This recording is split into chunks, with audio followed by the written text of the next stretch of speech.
Welcome to Get the Facts. This is the program that provides you with information on government's policies and initiatives. I'm Theodore Henry. As we celebrate our 60th year of independence, we reflect on Jamaica's history through the life of our special guest. She's now 85. She has witnessed some of Jamaica's major milestones. In studio with me is Glenda Johnson, a wife, a mother, grandmother, sister, and so much more to her family and friends. Welcome to the program, Mrs. Johnson. Thank you. All right, we're going to jump right into getting some of these facts now. What do you remember of life in the 1960s? Let's talk about some things like you had buses and taxis and transportation the way we have it today. Oh, yes. Tell me a little bit about it. What do you remember about life in the 1960s? There were JOS in those days. Mm-hmm. JOS? What's that? The bus is them. Oh, they call it JOS? Okay, all right. That's what they were called. Uh-huh. And those were the early days.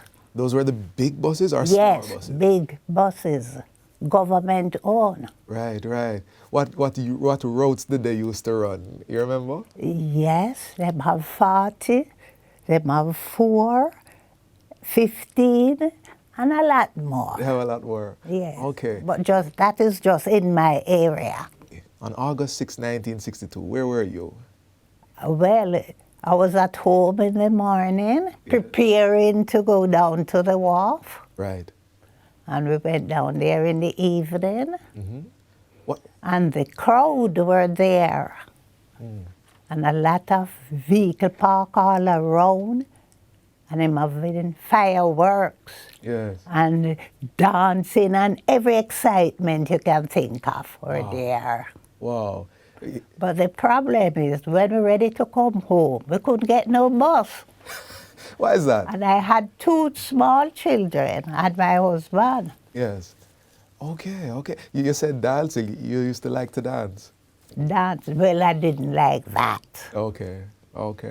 So it was just a big party at the wharf?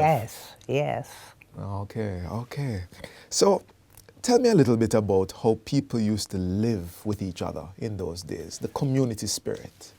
Oh, people were more loving and kind in those days, looking after one another. Right. They didn't have no fuss, no problem like now. You would know what was going on with your neighbor, you would live good with them. Oh, yes. What about children? Did I always hear people say it takes a village to raise a child? Well, that is it. That used to be something that happened? Yes. You could see a man's child or a woman's child out on the road and she doing something wrong and you scold him. And nothing after. But now you can't do that. You get in problem with the parents. Right. First time, if you pass a big person and you as a child, and you don't say good morning or good afternoon, they go home and tell your parents. Mm-hmm. Right. And your parents tackle you about it. And, So you must have respect to the elder. Yes, manners was a thing. Right. You must have manners. Wow. So, school. Tell me about what school was like when you were going to school. Well, school days were nice because we never have no problem to think of. Everything was just going easy. Right. And we were talking about manners, and I know that, perhaps it was a little different the way we react to teachers today. Oh, yes. What was that like for you? We have to respect the teachers. We just have to. And in those days, you don't have to wear a uniform. Yes. You wear anything. We always go barefooted. What? Yes. I always thought it was a uniform thing in those days. No. Nobody have an uniform. Okay. And everybody barefooted. Maybe you may find 1 or 2 person wearing shoes. Understand. You remember any of your teachers? Yes. Which one? The headmaster was teacher in orality. Ah. And there's a those, we have B. Anderson, Beatrice Anderson. We have Esther Clark. She was Esther Wilson first. Right. And we have quite a few more, the younger ones. Okay. We're coming out of school now, and I want to know, what was courtship like in those days? Well, it was good and nice because whosoever wanted to marry you have to see the parents.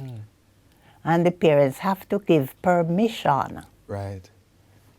So before you got to the point of, I want to marry, how would you, I don't know if I'd use the right word if I said date. How would you go out? Where would you go to? What would you do? Well, I was living in Montego Bay. We have to go to, in the evenings, we meet, and then we go to Strand Theatre, and we sit on the seawall and watch all what is going by. Ah, you used to write letters to each other? Yes. Right. Because we weren't calling each other or never have No, we never have phone in those days. Yes. We have to write. How long would it take? If you wrote a letter, how long would it take? Maybe about 3 days. Ah, okay. We are talking to Glenda Johnson, one of Jamaica's valuable and proud seniors. She was there August 6, 1962, and we're going to continue our talk after this quick break. Please stay with us.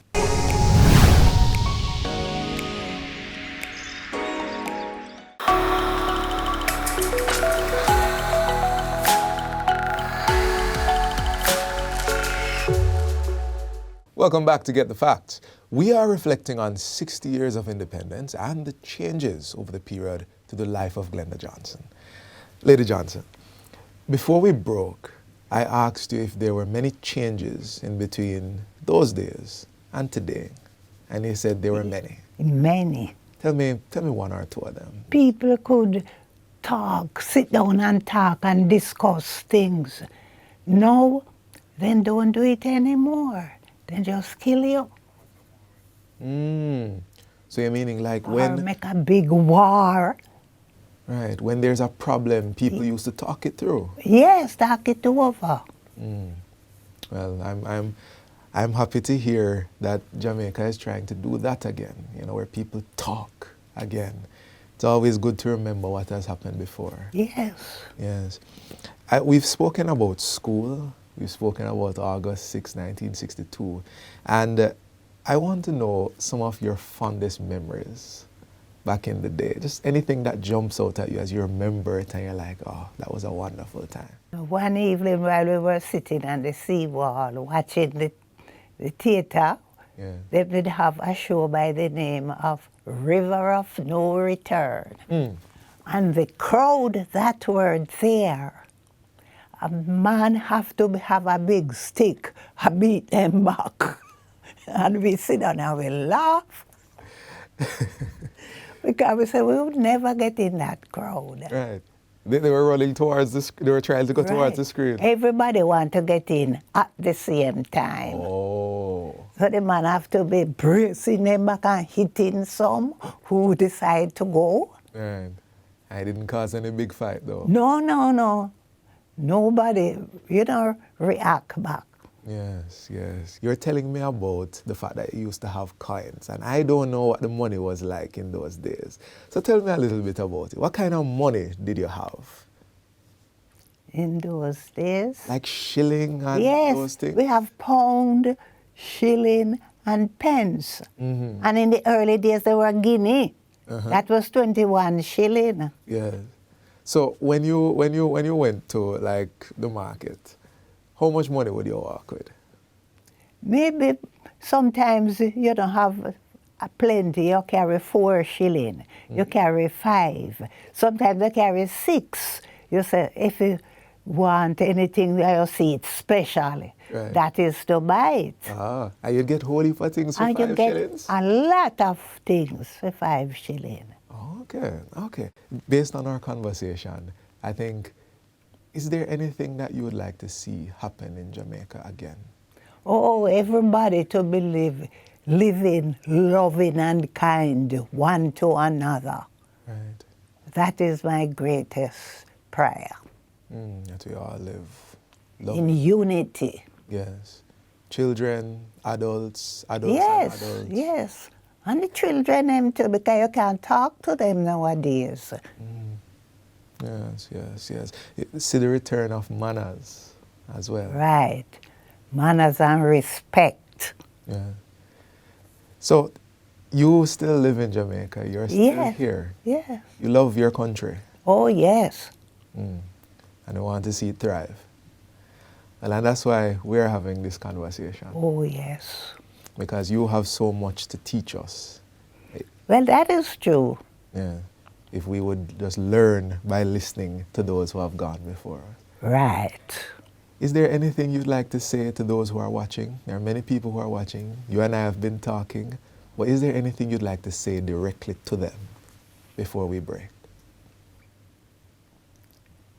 Well, I would say, trust in the Lord with all your heart and lean not on your own understanding.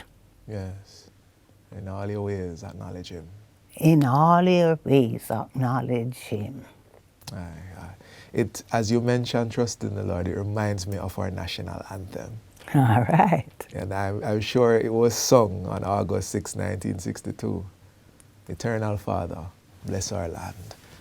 Guard us and guide us with your mighty hand. We want to thank you for joining this conversation with us. It has been Get the Facts. Our guest was one of Jamaica's valuable seniors, Glenda Johnson. She has shared so much about her time, what it was like, what has changed, and has given us something to think about in what could be the reality in Jamaica again. Thank you for watching, and until next time, I'm Theodore Henry. Take good care.